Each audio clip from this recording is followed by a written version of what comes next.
Hello students, welcome back to my YouTube channel. Professor Shubham Tiwari बात करने वाले हैं आज लेक्चर नंबर 3 मार्जिनल कॉस्टिंग जो हमारा पेंडिंग था। इसका रीजन है कि ब्रेक इवन का फॉर्मूला आई होप हर एक बच्चे ने समझ लिया होगा, और वो टॉपिक अगर आपने समझ लिया तो भाई ये कॉन्सेप्ट का शॉर्ट नोट्स लिखना आप लोग के लिए बहुत इंपॉर्टेंट हो जाएगा, मतलब बहुत आसान हो जाएगा। क्लियर है कि नहीं?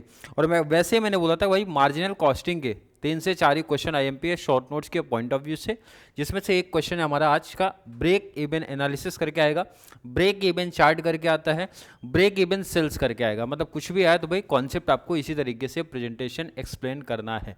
क्लियर? तो चलिए स्टार्ट करते हैं आज की क्लास।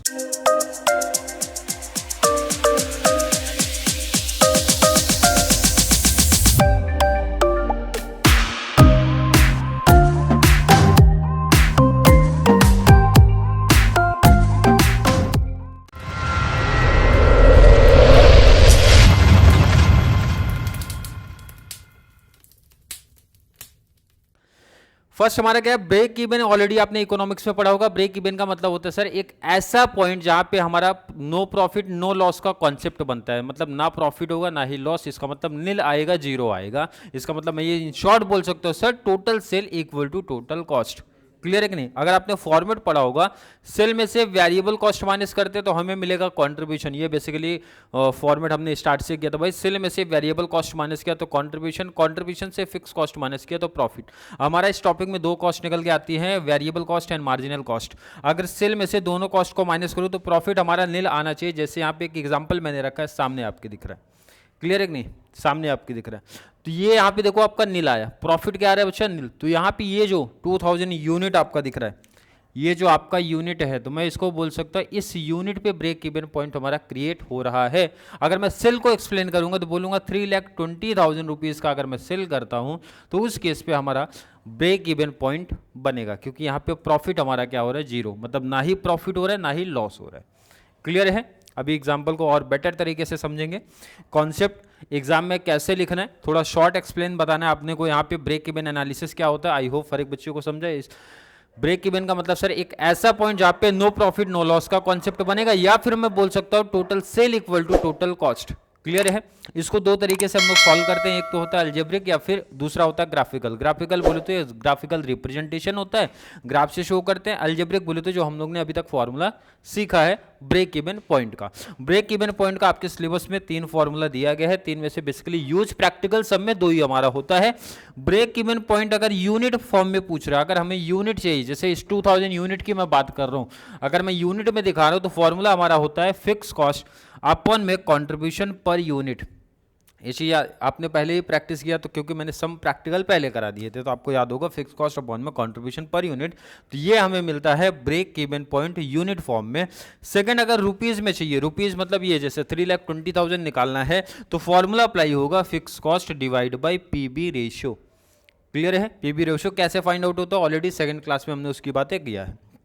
नेक्स्ट, कैश बीपी अगर पूछा, वो बोल रहा सिर्फ हमें कैश फॉर्म वाला ही चाहिए, कैश फॉर्म, तो फॉर्मूला रहेगा कैश फिक्स असेट। अब ये कैश फिक्स असेट क्या होता है? फिक्स असेट आपने सुना होगा कि सर जो हमारा रिमेन कांस्टेंट होता है उसमें से कैश फिक्स असेट वाला पार्ट हमें चाहिए, नॉन कैश आइटम नहीं चाहिए। नॉन कैश आइटम का मतलब आप बोल सकते हो, जैसे एग्जांपल एक ले सकते हो डेप्रिसिएशन, ये नॉन कैश फिक्स असेट है, साल का तो फिक्स है बट नॉन कैश फॉर्म में है, उसको इग्नोर कर देना, हटा देना भाई। बट आपके सिलेबस में प्रैक्टिकल पॉइंट ऑफ व्यू से नहीं, ये शॉर्ट नोट्स में बट लिख देना भाई कैश फिक्स असेट अपॉन में कंट्रीब्यूशन पर यूनिट, ये जो आएगा यूनिट फॉर्म में आएगा। अगर आपको रुपीज में निकालना है तो पीबी रेशियो यूज कर लेना कंट्रीब्यूशन पर यूनिट के प्लेस पे। क्लियर है कि नहीं? मीनिंग थोड़ा सा बताए, मेथड बता दिया, फॉर्मूला लिख दिया। अब फॉर्मूले के बेस पे एक सम एग्जांपल सॉल्व कर लिया करो।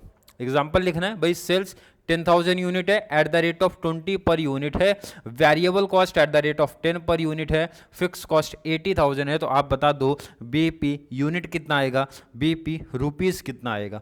तो फॉर्मूला आपके सामने देखो, सम को एग्जाम में लिख लेना एग्जांपल, एंड कैलकुलेशन क्या बोल रहा है? तीनों कैलकुलेशन 2 चीज बोल रहा है भाई, बीपी आप मुझे बता दो रुपीस वाला भी, एंड बीपी आप मुझे बता दो यूनिट वाला भी। क्लियर? ये क्वेश्चन मार्क लगा है। फॉर्मूला आपके सामने दिख रहा है, फॉर्मूला अप्लाई करके वैल्यू पुट अप करता हूं मैं। फिक्स कॉस्ट कितना दिया? 80,000।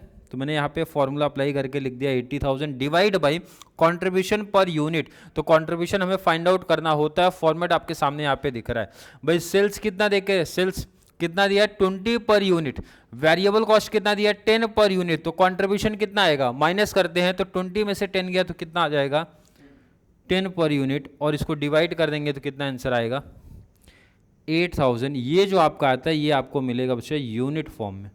क्लियर है। अगर हमें रुपीज़ में निकालना है तो कैसे निकालेंगे, फिक्स कॉस्ट हमारा सेम ही है 80,000 डिवाइड बाय पीबी रेशो, इसका मतलब पहले हमें पीबी निकालना पड़ेगा। तो पीबी रेशो का फॉर्मूला क्या है, पीबी रेशियो का formula contribution upon sale into 100। Contribution कितना निकाला, अभी तो जस्ट निकाला, पर यूनिट का अमाउंट आप यूज कर सकते हो। पर यूनिट कितना दिया है 10, क्योंकि 20 में से 10 माइनस किया तो 10 ही आएगा। सेल कितना है 20 इंटू कर दो 100, चलिए कितना परसेंट आया, कितना परसेंट आया 50%। तो यहां पे अप्लाई करो 50%, कितना आ रहा है 1,60,000, ये रुपीस फॉर्म में आया। इसका मतलब समझ में आया। अगर बीपी यूनिट में पूछा तो फिक्स कॉस्ट अपॉन में कंट्रीब्यूशन पर यूनिट, ऑलरेडी बहुत प्रैक्टिकल से हमने इसके ऊपर किया, तो भाई कॉन्सेप्ट क्लियर ही होगा। कंट्रीब्यूशन कैसे निकलता है सर, सेल में से वेरिएबल कॉस्ट माइनस किया तो सेल निकलता भाई, 20 में से 10 किया तो 10 हो गया। ये मैं शॉर्ट प्रेजेंटेशन आपको सिखा रहा हूँ, एग्जैक्ट शॉर्ट नोट कैसे लिखना ऑलरेडी नोट्स में दिया है, बट मैं एक्सप्लेन कर रहा हूँ कि कैसे आपको शॉर्ट नोट्स के पॉइंट ऑफ व्यू से लिखना है। क्लियर, इसलिए मैंने स्टार्टिंग से बताया था फॉर्मूला इंपॉर्टेंट है, एग्जांपल इंपॉर्टेंट है। अब ब्रेक इवन को एग्जांपल से और समझते हैं बेटर तरीके से, समझ गए भाई। अब ये अप्लाई नहीं करना क्योंकि इसके लिए डिटेल जाना है, तो ये फॉर्मूला अप्लाई मत करना है यहाँ पे। आ जाओ नेक्स्ट एग्जांपल को और बेटर तरीके से समझते हैं। यूनिट मैंने लिया 1000, 1500, 2000, 2500। क्लियर है क्या। सेल ले लिया 160 एंड वेरिएबल ले लिया भाई 112 एंड कंट्रीब्यूशन लिया 48 पर यूनिट। ये एग्जांपल समझने के लिए है। 1000 को मल्टीप्लाई किया, फॉर्मेट तो आई होप हर एक बच्चे को पता होगा भाई। सेल में से वेरिएबल कॉस्ट माइनस होगा, कॉन्ट्री मिलेगा, कॉन्ट्री से फिक्स माइनस होगा तो हमें क्या मिल जाएगा, प्रॉफिट मिल जाएगा। तो यहाँ पे माइनस का चाहिए तो साइन दिखा हुआ है यहाँ पे। चलिए 1000 से 160 मल्टीप्लाई किया तो सेल आ गया, 1000 से 112 मल्टीप्लाई किया तो वेरिएबल कॉस्ट मिला, दोनों को माइनस किया तो हमारा कॉन्ट्री आ गया। फिक्स कॉस्ट हर यूनिट के लिए सेम दिख रहा है आपको, और माइनस कर दिया तो पहले केस में प्रॉफिट नहीं आ रहा है, लॉस आ रहा है, ब्रैकेट फॉर्म में तो मतलब लॉस है। अब मैंने यूनिट को बढ़ा दिया भाई 1500, सॉल्व किया तो यहाँ पे अभी भी लॉस आ रहा है। नेक्स्ट केस में फिर से बढ़ाया तो भाई नो प्रॉफिट आ रहा है, एंड लास्ट वाले केस में प्रॉफिट आ रहा है 24,000।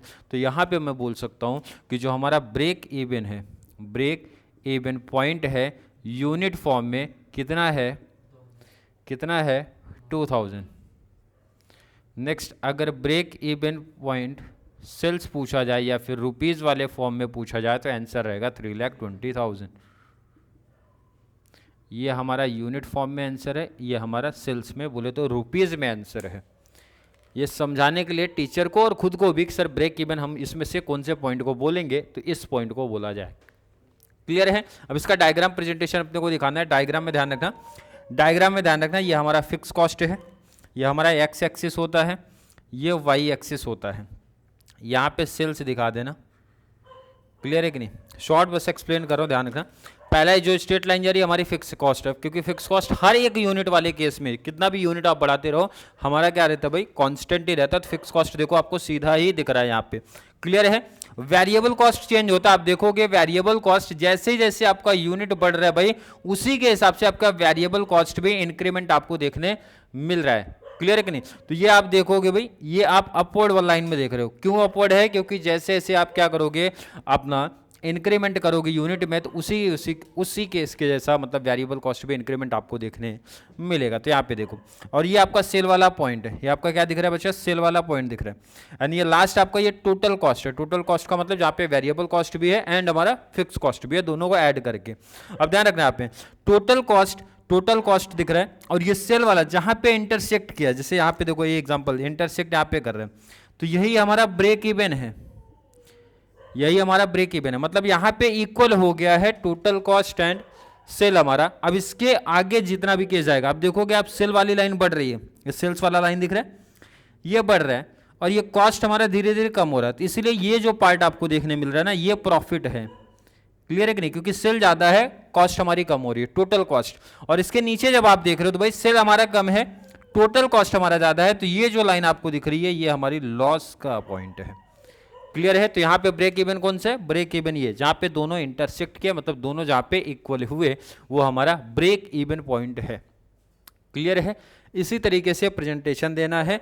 एंड मैंने मार्जिनल कॉस्टिंग जो आपको नोट्स दिया है उसके लास्ट में मैंने ऐड किया है कैसे एग्जाम में शॉर्ट नोट्स में लिखना है। क्लियर है?